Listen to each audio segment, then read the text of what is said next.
Hello, good evening. This is Charles Van Morgan, Unbridled News. So we're starting a little early tonight, or late, whatever you want to call it. It's subject to interpretation, like a lot of things are. But my interpretation is in your favor. Here's how I look at things. I look at things in favor of you, the people. And we're not like the fake news who look at it in favor of people in power so that they can get benefits from them. You see, it's a circle of corruption, a mafia, and they support the people in power and keep them in power and reap all the benefits and give you just little breadcrumbs to keep you voting for them. But we're the real Unbridled News on your side. We'll cover stories of the day or previous day or recent. And this week, it's real popular here in Knoxville, talking about Niko. And I'm not even going to try to say his last name. One benefit, small one, is I don't have to learn it because he's entered the transfer portal, the UT starting quarterback. So there's been a lot of commentary on it. I know I've watched a lot of the games, and he was a very good quarterback. He got paid $4.2 million. I don't think he was a $4.2 million quarterback. And I think he left, it's about the money, but I'm not sure Tennessee is that much worse off, because there's quarterbacks that can do better than him that we can get. And he had a problem with focusing on only one receiver, and there are plenty of times in watching the games, even the commentators would say, well, the such and such a receiver was wide open and could have scored a touchdown, and Niko just didn't see him. He didn't have good field vision. He didn't see the entire field. So I'm not sure that we're worse off. We may be for a little while, but there are a lot of great quarterbacks that we can get to replace him. And Niko, he's not doing nothing wrong. He's certainly entitled to go wherever he wants to. I think he's making a mistake because of the fact that Heupel was a quarterback and he was training Niko, and he could have benefited a lot from Heupel's teaching, how he trained him, and he had Heupel on his side. So he's leaving that, giving up the power T. You know, I graduated from UT. I'm a alumnus, a Master of Arts in Sociology, emphasis in criminology from the University of Tennessee. I'm very proud of. And even if you're not a graduate, I know there's a lot of volunteer fans. Their blood's orange. They're from this area, and even outside Tennessee, there's a lot of volunteer Big Orange fans. And if you don't want to play for the Power T, then bye. That's all I got to say. I hope he's not hurting himself. He may be, because the team that he goes to have to wrap their arms around him. It is difficult to stand up against the system, which is what he's done. So kudos for that, but I'm not sure it's a good decision for them. I wish him well, just like the coach said. Classic behavior by Heupel, wishing him well and thanking him. But he's a young kid and didn't show a lot of maturity. And that probably would have affected his play on the field. So I'm not going to say good riddance, but I think that we're probably better off here in Tennessee. You know, we need to have government officials, from the governor to our elected officials, that are diehard Tennessee fans. We don't have that right now. Some of them graduated from other schools, and they're really not UT fans. And we need to build the volunteer spirit and have people in our government offices that are volunteer fans. Their blood is orange, and we don't have that. So, and my blood's orange. I mean, I'm a volunteer fan. So we do have a national championship team here, baseball. Hope it happens again. Hope we get more championship teams. Also, in thinking about the UT football team, you know, one of the reasons why I think that they're not very successful, let me check this, make sure I'm still on, is the fact that they don't have good character on the sidelines. Some of the troopers on the sidelines aren't good people. You know, I got to stand on the sidelines when I was a Tennessee State trooper. Got to run through the power tee 2 times, and that's a thrilling thing, to run out on the stands, run out on the field through the power tee, and 100,000 fans screaming. It is a wonderful thing. I got to do that twice because they gave me a few breadcrumbs because I led the State Highway Patrol in life saving. You know, oh, you saved a bunch of lives, we'll give you a few breadcrumbs. While the colonel's son is not doing nothing, or the captain's son at that time, Major Perry's not doing nothing, and he gets everything, which is how the state runs. They don't care about people's lives. It's all politics, but they have my influence on the sidelines was every game that I was on the sidelines. I'm just saying, you can take what you want out of it. Tennessee football won the game. You can check. And now they have a lieutenant on the sidelines, and he's a bad influence on them. Until they get better people, administrators in the Highway Patrol, and a better state government, Tennessee's not going to be a team like Alabama or Ohio State.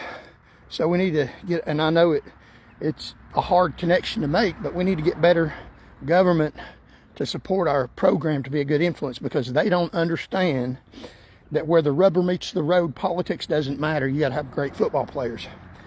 And like Niko leaving Tennessee, maybe that has a lot to do with the bad influence, that he can see through the fact that Tennessee is not a dedicated place where they're going to honor a great athlete. So maybe we need better influence on the sidelines instead of the Tennessee State Highway Patrol, the bad influence. They're going to lose a lot of good games that they could win, and when I was there, they won. So let's get rid of them, and maybe we'll start winning. Let's get rid of the governor and put a better governor's office.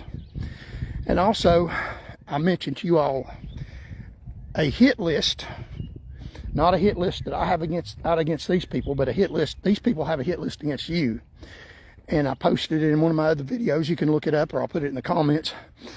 And one of the people on the hit list, several, I told you I was going to go through them and tell you why they have a hit list out against you, what they did, that they're a hit against you.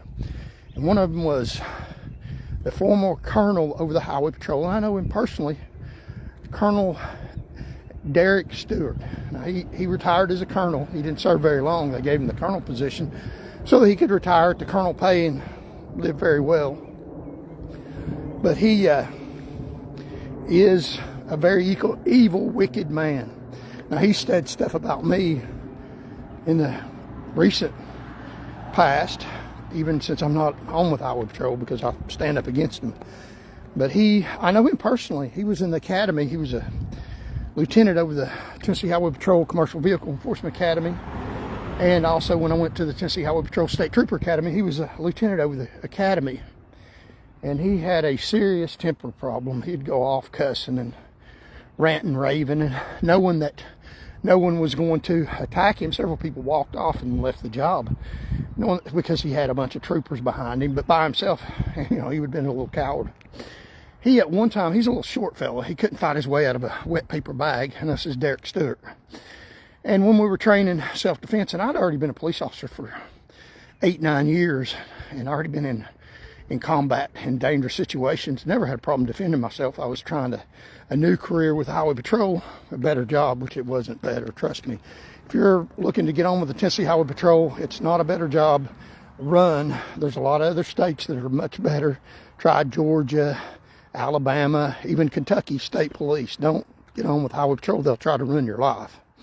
So Derick, at one time when I was in the academy, we were training in self-defense. He was training us in self-defense. What a joke that is. He can't defend himself, and he's training us, but it's all politics. He got the title as lieutenant, so now all of a sudden he is qualified to teach self-defense, although he's not any expert in any martial arts or never worked the road. Mostly he was in the academy training away from any kind of danger, but that's the way they do. But he jumped all over me in the training class, yelling at me that I couldn't defend myself, and all kinds of garbage, cussing, and told me to do this particular move right, which I was. And I'm 6'2", 250 pounds. And it's not fat. I mean, I lift weights. There were troopers in the academy that couldn't even bench press their own weight, and I can bench press my weight several times. But and I can defend myself. I practice fighting. I practice fighting every day, more so then than now, because I'm not a trooper anymore. I'm not in law enforcement. But I can defend myself. I had no problem with that. I went on to lead the state highway patrol in drunk driving arrests. So I had more confrontations with people that ended peacefully than any trooper in the state. And him, because he's a short little puny fella, was using his position to make fun of me. He even, at one time I met him when I was going to get a used car. Even though I was leading the state in driving arrest, they gave me a used car from one of the another former trooper that was kin to somebody. And he came up to me when I was leading the state patrol in drunk driving arrest. He came up to me and he said that there were a lot of officers in the state that are making more arrests than you. I was leading the Tennessee State Highway Patrol in drunk driving arrest, over 100 every year, and most troopers were making about 2. The closest trooper to me was making about 80. So I was far in excess of the other ones, and these were good arrests. These weren't arresting people that didn't have an alcohol level or weren't drunk. But he said that, pointed out to me that other troopers in the state were making like 300 drunk driving arrests a year. And that's when he was a lieutenant colonel or some high-fluting do-nothing position and make a lot of tax money from poor people. But I pointed out to him, and see, the way I was supposed to do, according to them, is say, "Hello, great, honorable, magnificent Major Derick Stewart. It's so honorable to meet you. May I bow down and lick your boots?" But I didn't do that. He was attacking me, and I wasn't even rude. I said, "Yes, sir, that's true. Some of them are making about 300 arrests a year, but they're not making their arrest. The only thing they're doing is following the paddy wagon around. When somebody makes a drunk driving arrest, they go to the paddy wagon and they sign the arrest report. And they're going to court for a lot of officers. It's not what I do. What I do is, from the actual patrol to locating dangerous people, driving dangerously, to stopping hundreds of cars, to searching for drunk drivers, to giving a sobriety test, the whole 9 yards, or the whole foot, the whole 12 inches.